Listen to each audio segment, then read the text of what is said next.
Foreign Secretary David Miliband, who is seen by many as a possible future Labour leader, has urged his party to back a second referendum on leaving the European Union before it's too late. Writing in the New Statesman magazine, he says the election of President Trump has put global security centre stage and makes Brexit a reckless act. Well, to discuss whether he's got the right approach, I'm joined by the co-founder of Our Future, Our Choice, Lara Spirit, and the Labour donor and chairman of Labour Leave, John Mills. And I should say there's also much talk about a recent YouGov poll which shows that by 44% to 36%, the British people say they would like a say on the final deal. However, by 45 to 39%, they say they don't, at this stage, want a second referendum. Can you explain that? Yeah, so, I mean, the wording, I think, in this is incredibly important. But, yeah, I think this morning the poll showed that actually maybe we are at a turning point in terms of public opinion, because the fact that there is now an 8-point lead among people who would like a final say. A final say, but not a referendum. How does that add up? Yeah, well, I think there just needs to be more clarity as to actually what that would be. And I think the issue is that within the terms, people think that if you say referendum, that you're not taking into account what David Miliband has said, which is that the world is a very different place now to what it was 2 years ago, and that Brexit will look very different to what it would when we voted on it. What do you say to a second say or even a second referendum?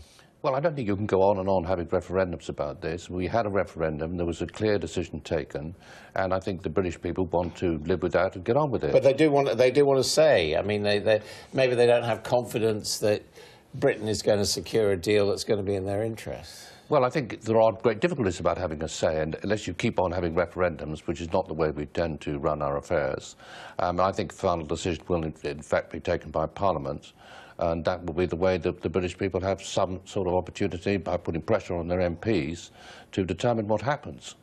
Do you understand why there seems to be a certain amount of cold feet, I suppose, as these negotiations go on? I mean, does it look to you like a great deal is emerging? Well, I think the deal is going to be a compromise, which is probably not going to keep anybody wholly happy, but won't be regarded by anybody as being a major disaster. But, I mean, if you look at the polls, it depends. I agree with Lara. It depends very much what you ask, the answers that you get.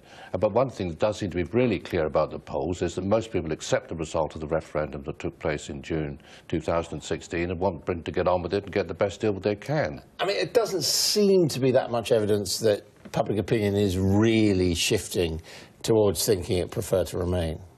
Yeah, well, I mean, I think that over the coming months we are going to see even more of a shift. And actually there has... It's not shifting. I mean, the headline figure, the poll was 52-48 to leave. But, I mean, this morning, an 8-point lead among people who would like some sort of say. And I think it speaks absolute volumes in saying that, you know, we're from a youth campaign.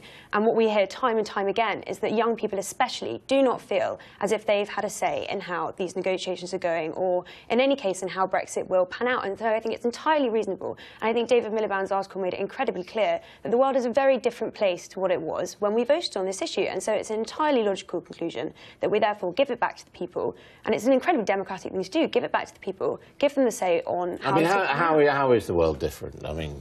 Well, I mean, as David Miliband's panned out, we've got you know... Donald Trump. Yeah, I mean, we've got Donald Trump. During the referendum campaign, we were told, you know, the trade deal with the US was this holy grail, you know, the big win for Brexit. And actually, you know, what nobody was to know was that, you know, Donald Trump was going to be in the White House. And so all of these things, you know, and the recent Russia attack, for example, I think just makes it incredibly clear that we need our European partners now more than ever. What do you say to that? Well, I think that it's interesting that the European partners that we've got have rallied round very strongly over... But doesn't that, to a certain extent, invalidate the case for leaving the EU, that Mrs May today, she's in Scandinavia, she, as you say, rallied the European Council. I mean, what have we got against them? Well, I think that we want to have our relationship with Europe on an intergovernmental basis rather than as part of a big political organisation. And that was a decision really that was taken in 2016. But that doesn't stop us cooperating with our European friends on all these sorts of issues, like Syria, like what's happening with Russia, at the moment, and I very much hope that will all continue. There's no problem, really. I think there's definitely a problem, and I think it's naive to think that we would have had as much cooperation. I mean, Theresa May was able to go straight to this summit, address them straight away, and I think that it is no coincidence that we've had this attack on our soil at the time when our two foreign policy pillars, you know, the USA and the European Union, are crumbling in front of our eyes. I think it's no coincidence at all. But mightn't that just be mischief by the Russians as we try and adapt a United Kingdom for the 21st century rather than one for the 20th? Well, OK, potentially, but I personally think that a United Kingdom for the 21st century should have the European Union and should have... Should be a member of the United States of Europe? Oh, my gosh. Well, you know, yes. Yes.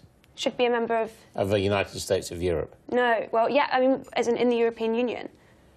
Well, I mean, the European Union, some say, I think Mr Mills would say that its ultimate ambition is to have form a federation. That's certainly something which some of its leaders have talked about, and that was one reason why people voted to come out. Definitely, but I think that, personally, the only way for us to actually talk about these things is to be within the European Union, and I think it's incredibly important in this situation that everybody has a say on what the European Union will look like and what our Brexit will look like. Well, yes, but I mean, if you look at the wider point that David Miliband was making, which was that the West isn't doing very well, I'm not at all sure that's much to do with whether we're in the European Union or not. I think this has got a lot more to do with the fact the East is doing much better economically than we are, that we've got very low levels of investment and the growth is very low, and people aren't getting wage increases, and this is producing a huge amount of discontent. These seem to me to be really key issues. OK. So there's something you agree with David Miliband on, then? Well, I do agree that the West is slipping, right, but I don't think I really agree with him about why that's happening. OK, well, I'll leave it there. Thank you both very much indeed.